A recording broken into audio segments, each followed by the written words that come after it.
Welcome back to the Wisdom Lifestyle Money Show. I'm your host, Scott Dillingham. I'm really excited today. I've known Shawn Quigg for a long, long time. He's a real estate investing focused lawyer. He's part of the Cardinal law firm, doing tons of great stuff with investors. And I actually reached out to you, Shawn. I know we've known each other for some time, but I saw some of your videos that you're posting. I'm like, you know what? I actually love that he's posting this content. It's so useful. And most lawyers, they wouldn't present, this information online. And I'm like, this is so great. I want to chat. So here we are. So welcome. Scott, thanks so much for having me. It's good to chat with you again and share that conversation. Yeah, yeah. So let's start with your story. I always like to start when I have someone on for the first time with their story. So, growing up and how you got into the real estate investing world, and then obviously law, and kind of some tips that the listener will be able to take away today. Well, I got started in investing in real estate almost by accident. I had a career with the federal government. I was in immigration enforcement. And so I was working in Toronto, fighting the good fight. And I lost a case. And when, in that role, we had a right to what's called a judicial review. And so I ended up working with the lawyers at the Department of Justice on the appeal. And I was doing a lot of their work because I knew the case inside and out, and they had to represent the government at federal court. And so this is when the bug of, hey, maybe I should do that, sort of hit me. So I applied to law school. I got in, but before I got in, I had 3 applications out, and a buddy of mine said, "Well, if you get into the University of Windsor, you should just buy a house because they're so cheap." And so this was back in 2014, 2015. And so as you probably remember, they were very inexpensive at that time. And so I got into Windsor and I was like, well, I guess I'm going to buy a house then. So I bought a house. It was 5 bedrooms. And I thought, well, why don't I rent the other rooms out to other law students? I was coming from a job with a salary and a pension and, I was going to nothing. So I thought, well, I got to find a way to at least live for free. So that's what I did. So I rented out the rooms to other students. And before long, within a couple of months, I was cash flowing, which is really great because one of the most important ingredients to getting through law school is beer money. Hmm. And so that's what it gave me, a little bit of beer money. And so, I love school so much, I decided I'd add a business degree to my law degree. And, we're learning about the assets of a corporation one day in finance. And I learned something so antithetical to everything I'd ever been taught, that cash is the least valuable asset of a corporation because it loses its value every day to inflation. And this was mind blowing to me. I'd been taught to save. Not that I took that lesson, but I'd been taught to save. And, I had access to all of this sort of cash. It was the bank's, but I had access to it because I was in law school. So I thought, well, why don't I use that and buy another student rental? And I'll learn, I'll take the lessons I've learned, which are buy closer to the school, buy a bigger house. That's what I did. So, for some numbers, my first house I got for 133,000. Crazy. The second one I got for 236,000. It had 5 bedrooms and 2 living rooms. The second living room became a bedroom within a month. So I also had it full, like 5 bedrooms. 4 of the 5 bedrooms were rented before I even took possession. The seller was a real estate agent in Windsor that you would probably know, and he allowed me to show the house before I owned it. So there I was. I had two cash flowing assets while in my second year of a 4-year sort of joint program, and it sort of just blossomed from there. I'd never heard of the BRRRR strategy. Here I was thinking I was pretty smart, right? Have it with all the cash flows. So I thought, well, let's get into student rentals. But I'd sort of missed the boat by the time I really came around to it. You remember that period of time, 2012 to 2016 in Windsor was prime time for student rentals, right? And if you knew how to do it really well, which a few of the people did, you were cash flowing very well. Yep. Anyway, That's when I started. um, That's when I you know, started lending. And just yeah, for the right. listeners So you know here, I exactly. remember we did a training at the bank and you kind of confirmed it, but they said the average sales price in Windsor, right? So this is owner occupied everything, was 189,000. That was the average. It's crazy. What's it now? Oh, way 450? higher. It's yeah. I think it's like Yeah. Yeah. 600 to 650 is the average sales price now. So as I'm getting into the real estate investing space, I start joining the Facebook programs, or sorry, the Facebook groups, and I start to see that no one's all that happy with their lawyer. So most people are working with your average residential real estate lawyer, and there's a time and a place for that expertise. But as you get into investing and buying small multifamily and getting into private financing, buying wholesale deals, um, the private mortgage is probably the biggest piece. The average residential real estate lawyer does not do that work and isn't necessarily proficient in it. And so I had this idea. Why not pair my interest in investing in real estate with my profession?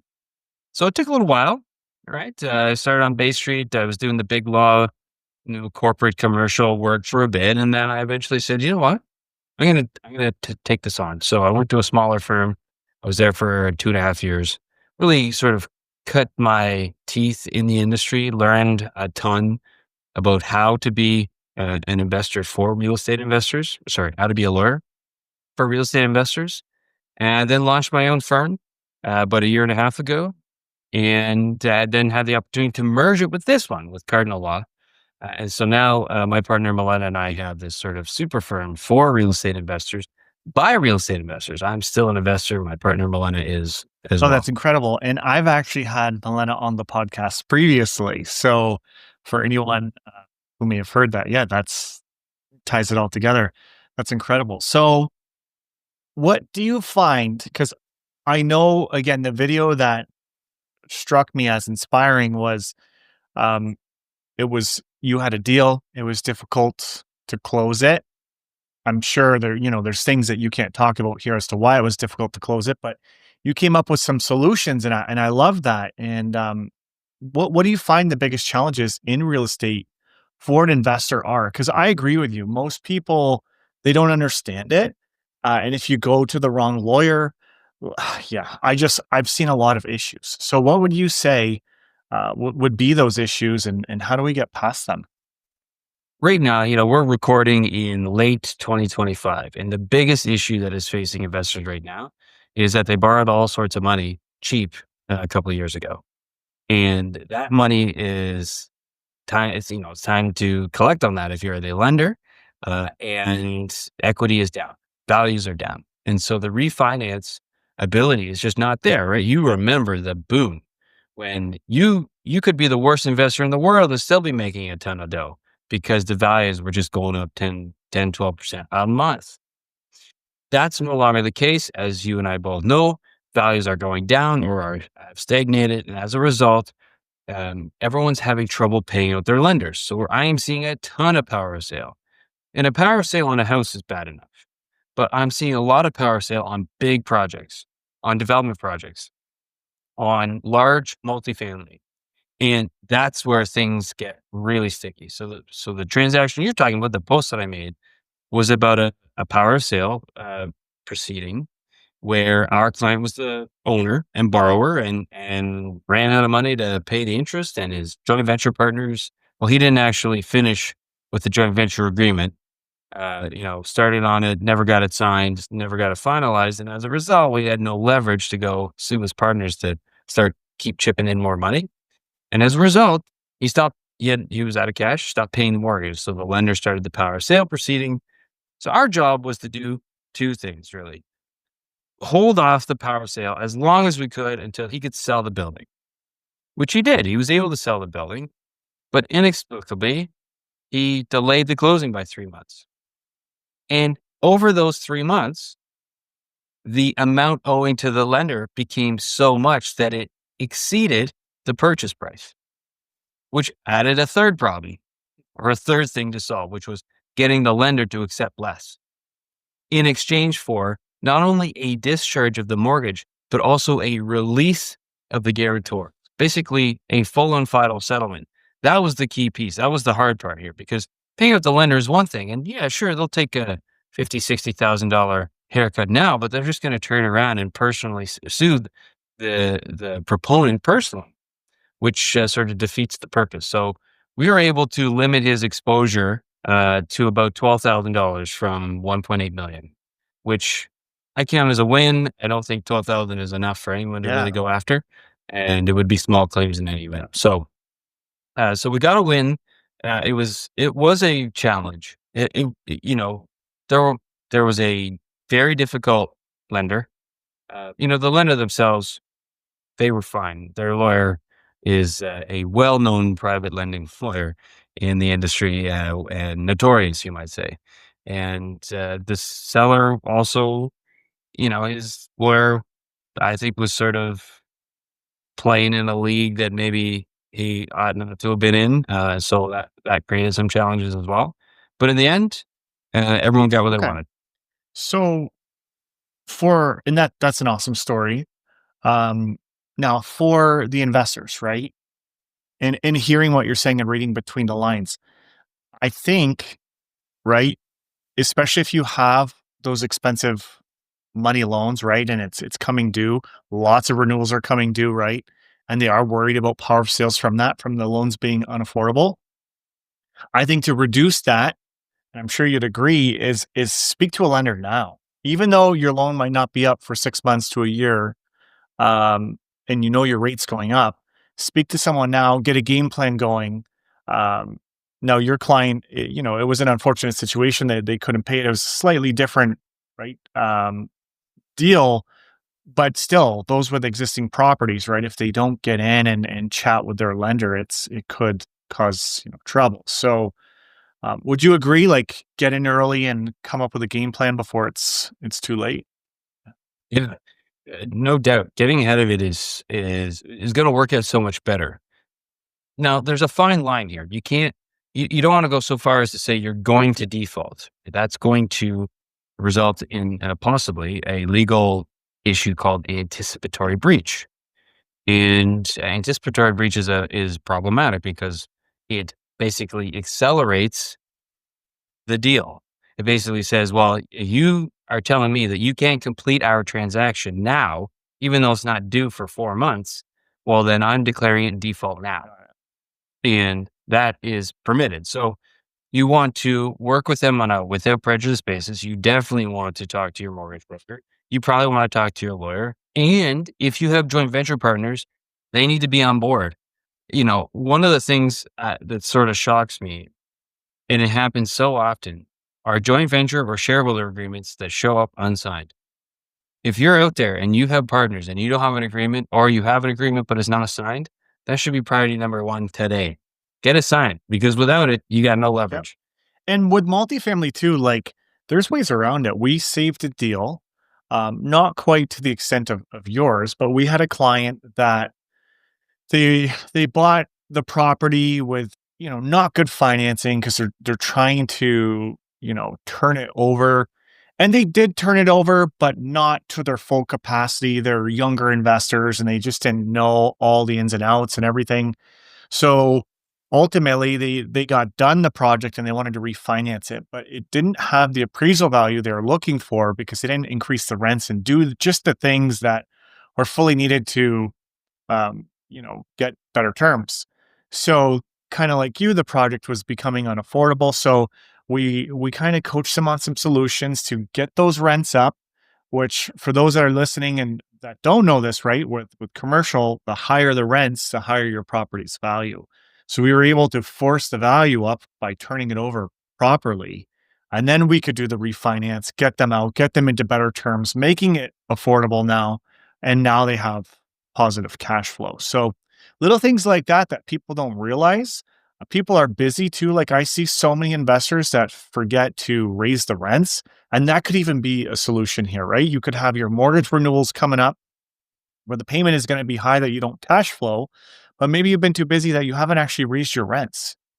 In Ontario, right, with rent control, there's limits, but other provinces there's not, right? So these are things that you should look at to maximize, the success of your project and deal. So Yeah, it's amazing what having the right people on your team can yeah, do for you, right? Um, Completing a project, takeout financing should be where you yes, start, and then work backwards to yes, purchase, right? Um, because the purchase is really just the start, right? The value add piece is the hard part, but the hardest part is that takeout financing. And if you don't have everything lined up, more or less perfectly, your takeout finance is going to be impacted, which could mean your perfect burr turns into a not so perfect burr. Maybe you're leaving six figures buried, and that could have been avoided if you just figured it out That's in right. advance. And working with the key people is super important. Like we're doing this deal, large developer. He bought the property and he developed it all on his own. And then he met me and he's like, I want to do the MLI Select program. Right. Well, actually, to be honest, he didn't really know about it, but I told him about it and then he wanted to do it. So the thing is, with MLI Select, as you know, you need to reach 100 points if you want max leverage, right? With the longest amortizations. So we came up shy on the energy audit. It was going to be a 45-year amortization. But then we sat down with him and we went through the plans and everything. And his renderings showed what they were adding to this existing property. It used to be a school. And they converted it to residential.